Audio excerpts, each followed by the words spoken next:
ପିଲାମାନେ ଆମେ ଗତ ପିରିୟଡରେ ପଢିଛେ କଣ ଅମ୍ଳ କ୍ଷାର କଣ ଜାଣିଛେ ତା ପାଇଁ ବ୍ୟବହାର କରାଯାଉଥିବା ପ୍ରାକୃତିକ ସୂଚକ ମଧ୍ୟ ଜାଣିଲେ। ଗୋଟେ ଆମେ ଜାଣିଛେ ଲିଟମସ୍ ପେପର, ଆଉ ଗୋଟେ ଜାଣିଲେ କଣ ପ୍ରାକୃତିକ ସୂଚକ ମନ୍ଦାର ଫୁଲ। ଆମେ ମନ୍ଦାର ଫୁଲର ପାଖୁଡାରୁ ଗୋଟେ ଦ୍ରବଣ ପ୍ରସ୍ତୁତ କରିବା, ତାକୁ ନେଇକି ଅମ୍ଳ ଓ କ୍ଷାରକ ଚିହ୍ନଟ କରିବା। ତା ପାଇଁ କେତେ ଗୁଡିଏ ସରଞ୍ଜାମ ଆଣିଛି, ଆମର ବହିରେ ଦେଇଛି ଗୋଟେ ଟେବୁଲ, କେତେ ଗୁଡିଏ ନେଇକିରି ପରୀକ୍ଷା କରିବା ପାଇଁ ବହିରେ ମଧ୍ୟ କହିଛି। କେତେ ଗୁଡିଏ ଜିନିଷ ଅଛି ଆମେ ଯୋଉଟାକୁ ଚାଖି ନ ପାରିବା, କେମିତି ଜାଣିବା ସେଟା ଅମ୍ଳ କି କ୍ଷାରକ? ସେଥିପାଇଁ ଆମେ ମନ୍ଦାର ଫୁଲର ରସକୁ ବ୍ୟବହାର କରିବା, କରିକି ତାକୁ ପରୀକ୍ଷା କରି ଦେଖିବା ସେଟା ଅମ୍ଳ ବା କ୍ଷାରକ। ସେଥିପାଇଁ ଆମେ ନେଇଛେ ମନ୍ଦାର ଫୁଲର ରସ, ସାମ୍ପ ପାଣି, ଖାଇବା ସୋଡାର ପାଣି ନେଇଛେ, ଆଉ ଲେମ୍ବୁ ରସ ନେଇଛେ, ଆହୁରି ଚିନି ପାଣି ମଧ୍ୟ ନେଇଛେ। ଏତିକି ନେଇ ଆମେ ପରୀକ୍ଷା କରି ଦେଖିବା ତାର କଣ ପରିବର୍ତ୍ତନ ହଉଛି ବା କୋଉଟା ପରିବର୍ତ୍ତନ ହେଉ ନାହିଁ। ଏଇଟା ପିଲାମାନେ ଦେଖ ମନ୍ଦାର ଫୁଲର ରସରେ ପ୍ରସ୍ତୁତ କରାଯାଇଛି। ତାକୁ ଆମେ 4 ଭାଗ କରିଦେବା, 4ଟା ଗ୍ଲାସରେ ନେବା।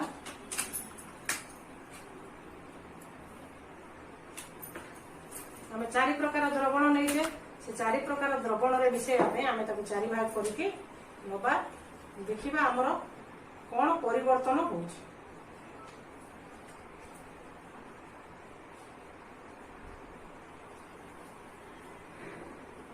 ହେଲା, ଆମେ 4ଟା ଯାକରେ ନେଲେ ଆମେ ପ୍ରଥମେ ଗୋଟେ ଗ୍ଲାସରେ ଆମେ କିଛି ଲେମ୍ବୁ ରସ ମିଶେଇବା।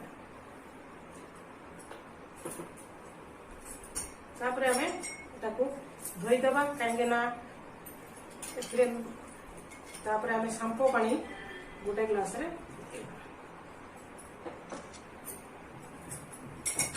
ତାପରେ ଖାଇବା ସୋଡା ମଧ୍ୟ ଆମେ ଗୋଟେ ଗ୍ଲାସରେ ବ୍ୟବହାର କରିବା।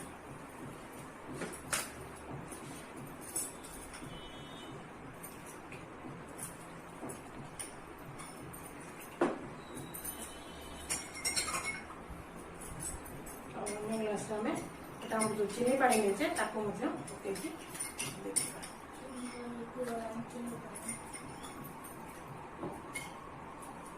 ହେଲା, ଏବେ ଦେଖ କୋଉଥିରେ କଲର କଣ ପରିବର୍ତ୍ତନ ହେଇଛି, ରଙ୍ଗର କିଛି ପରିବର୍ତ୍ତନ ହେଇଛି କି ନାହିଁ? ନା ପୂର୍ବର ଯୋଉ ରଙ୍ଗ ଥିଲା ସେଇ ରଙ୍ଗ ଅଛି। ଆମର ଏଇଟା ଲେମ୍ବୁ ରସ ମିଶେଇଥିଲେ, ତାର ଦେଖ ପୂର୍ବର ଏଥିରେ ଆମେ କଣ ଚିନି ପାଣି ମିଶେଇଛେ, ଏଥିରେ କୌଣସି ପରିବର୍ତ୍ତନ ହେଲା ନାହିଁ। କିନ୍ତୁ ଏଥିରେ ତାର କଲର ପରିବର୍ତ୍ତନ ହେଇକିରି ପାଟଳ ରଙ୍ଗରେ ପିଙ୍କ, ଯୋଉଟା ଆମେ ଗାଢ ପିଙ୍କ କହୁଛେ, ସେ ପିଙ୍କ କଲର ହେଇଛି। ତାପରେ ଏଥିରେ ଆମେ ସାମ୍ପ ପାଣି ଆଉ ଖାଇବା ସୋଡା ପାଣି ମିଶେଇଥିଲେ, ଯୋଉଟା କି ଆମକୁ ବ୍ଲୁ କଲର ଆସିବ। ଆଉ ଟିକେ ପକେଇଦେବା।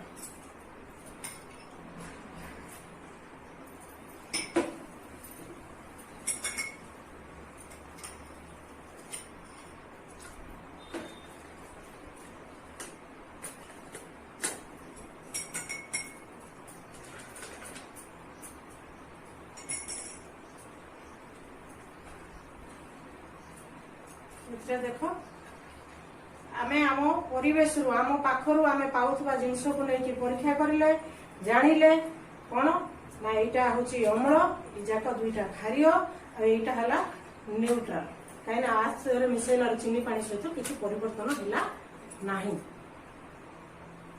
ଆହୁରି ମଧ୍ୟ ଆମର ଅଛି ହଳଦୀ ଗୁଣ୍ଡ, ପ୍ରାକୃତିକ ସୂଚକ। ଜାଣିଲ ଏଇଟା ଯାକ ଆମର କଣ ମନ୍ଦାର ଫୁଲ ରସରେ ସବୁ ପ୍ରକାର ଦ୍ରବଣ ଆମେ ମିଶେଇଲାରୁ ଆମର ସବୁ ରଙ୍ଗ କଣ ରାସାୟନିକ ପ୍ରତିକ୍ରିୟା ହେଇକି ସେମାନଙ୍କର ରଙ୍ଗରେ ପରିବର୍ତ୍ତନ ଆସିଲା। ଏଥିରୁ ଆମେ ଜାଣିଲେ ଯାହାର ଗାଢ ପିଙ୍କ କଲର ହେଲା ସେଇଟା ହଉଛି କଣ ଅମ୍ଳ, ଆଉ ଯୋଉଟା ବ୍ଲୁ କଲର ଆସୁଛି ତାର ରଙ୍ଗ ପରିବର୍ତ୍ତନ ହେଇକି ସେଇଟା ହଉଛି କ୍ଷାରକ। ହେଲେ ଯୋଉଟା କିଛି ହେଲା ନାହିଁ ତାକୁ କୁହାହେଲା କଣ ନ୍ୟୁଟ୍ରାଲ, ବା ଯୋଉଟା କି ତାର ରଙ୍ଗରେ କିଛି ପରିବର୍ତ୍ତନ କରିପାରିଲା ନାହିଁ। ଏହାପରେ ଆମେ ହଳଦୀକୁ ଗୋଟେ ପ୍ରାକୃତିକ ସୂଚକ ଭାବରେ ନେଇପାରିବା। ଆମର ବହିରେ ମଧ୍ୟ ଦେଇଛି, ଆମେ ହଳଦୀକୁ ପ୍ରାକୃତିକ ସୂଚକ ନେଇକି ପରୀକ୍ଷା କରିବା।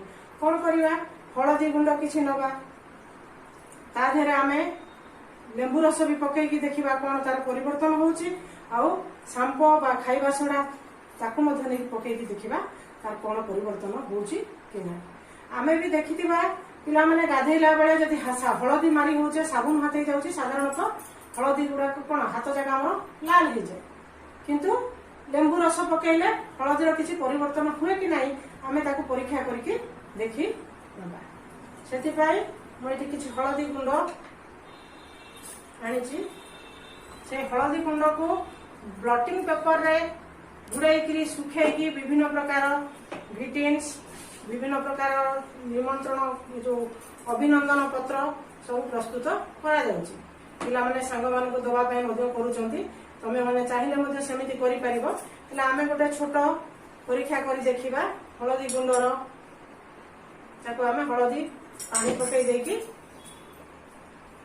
ହଳଦୀ ପାଣି କରିଦେଲେ ତାକୁ କିଛି ଅଲଗା ଅଲଗା ରଖିବା। 3 ଭାଗ କରିଦେଉଛି। 3 ପ୍ରକାରର ଦ୍ରବଣରେ ତାକୁ ପକେଇବା। ପ୍ରଥମରେ ଆମେ କ'ଣ କରିବା, ଚିନି ପାଣି ହଳଦୀ ଉପରେ ପକଉଛି।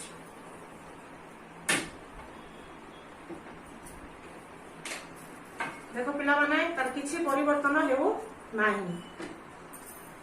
ତାପରେ ଆମେ ଲେମ୍ବୁ ପାଣି ପକେଇବା। ଲେମ୍ବୁ ପାଣି ପକେଇକି ଦେଖ ହଳଦୀର ମଧ୍ୟ କୌଣସି ପରିବର୍ତ୍ତନ ହେଉ ନାହିଁ।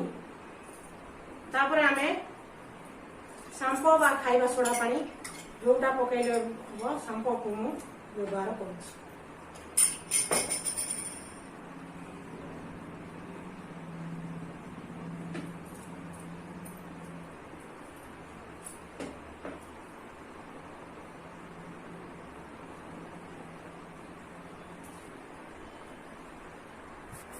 ଦେଖିଲ ପିଲାମାନେ ହଳଦୀ ଗୁଣ୍ଡରେ ଆମେ ସାମ୍ପୋ ପାଣି ମିଶେଇଲୁ।